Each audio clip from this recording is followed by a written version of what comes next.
Hey, it's John-Marc, and thanks for checking out my latest Watch Me video. That's right, this lesson is going to be teaching you and watching me how I came up with this little stylized cartoon tree. So if you like that first one I did, I think you're going to enjoy this one as well. And I'm going to reiterate the same basic things. If you want to do your own style with this tree, change it up, make it a little bit shorter, a little stubbier, by all means, use your imagination. That's the key when you're watching all my videos. So, as you can see, and as I'm beginning very, very quickly sketch out the different forms.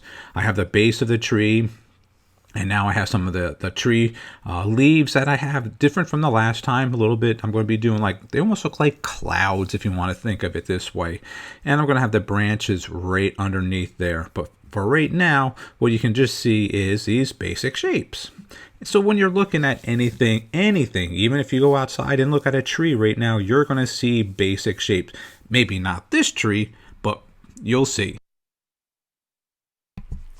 So whenever you look at a chair or a rock, or even a car, you can even say anything outside like a house, you'll see the basic shapes. And as you can see, the first thing that I noticed was it's tall and has a big branch in the middle, basically. And then after that, I have all these little branches. I'm sorry, I'm thinking too fast. Here's these other little side branches coming off. Kind of hard sketching and talking at the same time. It's a trial that I'm always learning. Anyway, so going back to the drawing, so when I'm looking at these shapes, it doesn't look like a true tree outside, yet it has the fundamentals that kind of breaks it down to a stylized. And again, what's neat is that if you create stylized, you'll never know where the boundaries may bring you as an artist.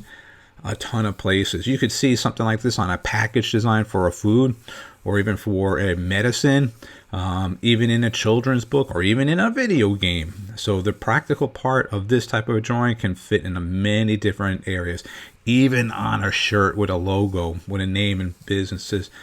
Hey, I love doing this stuff, as you can see. All right, so that was the first step. Now I'm going to come back with the second step. If you've been watching my videos, you'll know what I've been saying.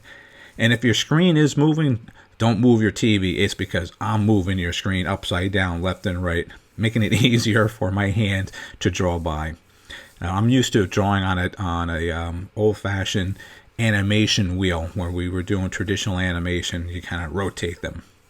So what I'm doing at this level right now is getting a little bit more detailed with it, a little darker here and there, and giving the shape that I'm kind of redefining it. Think of it like clay. When you put a big clay on your table and it looks a big blob, and until you start forming it and getting more and more each layer, it gets more and more detailed and more that you can actually distinguish what you are currently looking at. So that's where I am right now, kind of cutting the edges or cleaning the clay out of this clay. Hey, that's even a helpful tip right here. You can draw something like this and then make a clay tree looking like that. Same thing, practical things. You may need to sketch the idea out before you implement it on whatever medium. Even cut this out on wood. You can make it like a Christmas tree ornament. Well, it doesn't look like a Christmas tree, I know. But you could make one look like one. All right, so as you can see what I'm doing here, these are the branches, that's the base. I'm just going to be doing something like these little shrubs on the bottom really, really quick. And here's a little side tip. These are the types of leaves I normally do on my trees really quick. And just imagine if I had a circle or an oval on that tree, I kind of would implement that type of shrub-like leaves on there. All right, so here's these cloud leaves, I'll call them. Very simple and stylized. And what makes them unique is because they're very bubbly and simple to do. All right, here's another one on the bottom. And what you may want to pay attention to is the foreground and the background. Some things may be in front of other areas, like the branches and even the leaves, as you can see. And that is nice. So don't try to make everything on one layer, but sometimes that might be a style of a book or something of an illustration that you need to. I get it. But try to use that multiple layers so you can have things in front and background. Kind of gives you more of a depth to your picture. So I'm just going to shadow the leaves that are way behind the tree, behind the barks and the other branches that I have in front right now. That's these two elements right now that I just quickly shaded in. All right, finishing up the top of the tree right now there.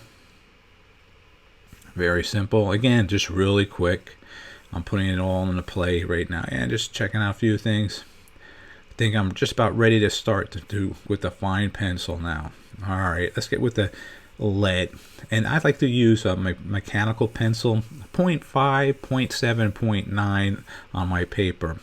Why do I like mechanical pencils more than traditional pencils? I don't gotta sharpen them all the time, and you can easily quickly change the lead, or sometimes I even have multiple pencils out there with different lead weight. And you're probably wondering what I mean by that. That'll be another lesson. The differences between an HB, an F, an H, and a 2H. You know, I'll explain that, actually show you on the screen how it actually plays up.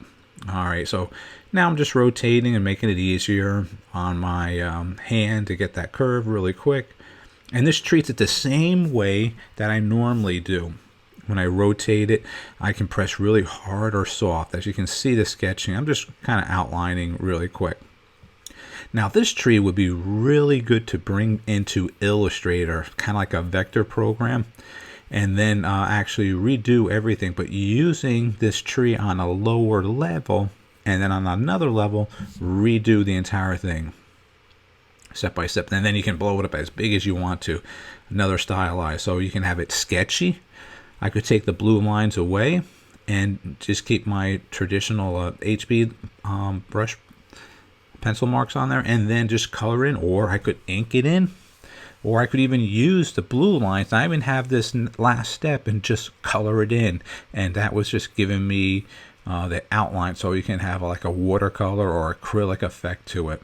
Again, these are all simple tips and tricks that you'll learn when you become more familiar with the medium that you're using. But the key thing here is sketching. I want you to really emphasize on. As you can see, I didn't draw around this thing here and then over here, show you here, and another one over here, and trying to meet together.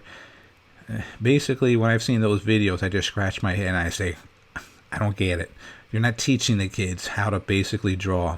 It's all wrong.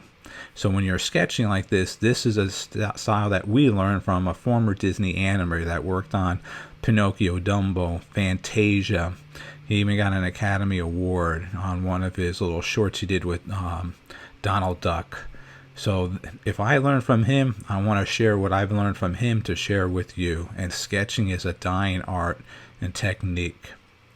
And actually, it strengthens you as an artist. All right, let's get back to the lesson. As you can still see me watching, me just finishing up the little outlines here. Again, this is just a rough. This isn't clean in any way, but yet the last one is a little bit tighter because it's a little bit darker. I can add some more emphasis on the brush that I'm using. Well, not brush, pencil.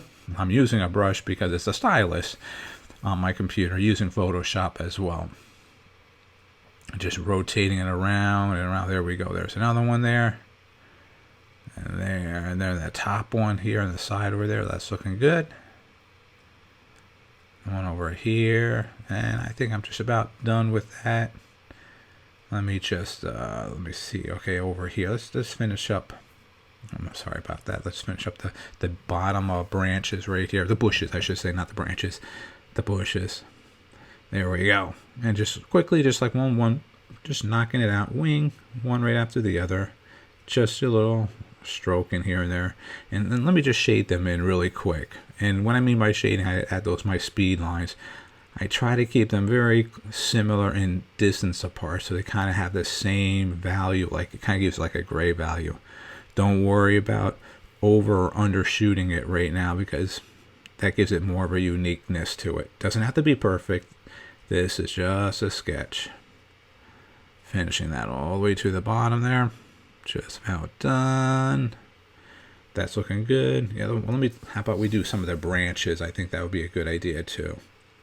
Let's do that. Okay, so the branches. So this separates visually when you're our eye looking at it, or if you need to present it to a client and they don't understand what those rings are. Now you're kind of separating that these are branches, and you can kind of see the form of the tree. So that kind of just helps some people's eyes. And also, it might be something that an inker that you're trying to share how to finalize the picture. In this case, just quickly just getting these all in here, and one more branch below. Well, I want to say thanks as always when you're watching these videos, and I really appreciate that. But if you haven't checked out my other videos, make sure you subscribe and see all the videos I have. Once again, I have over 500 videos, and something different and something new that you might not have seen or heard about. I'll be more than happy to share all my knowledge that I have in my plus 40 years. Well, as always and always, I want to say thanks for watching this video, and have a great day.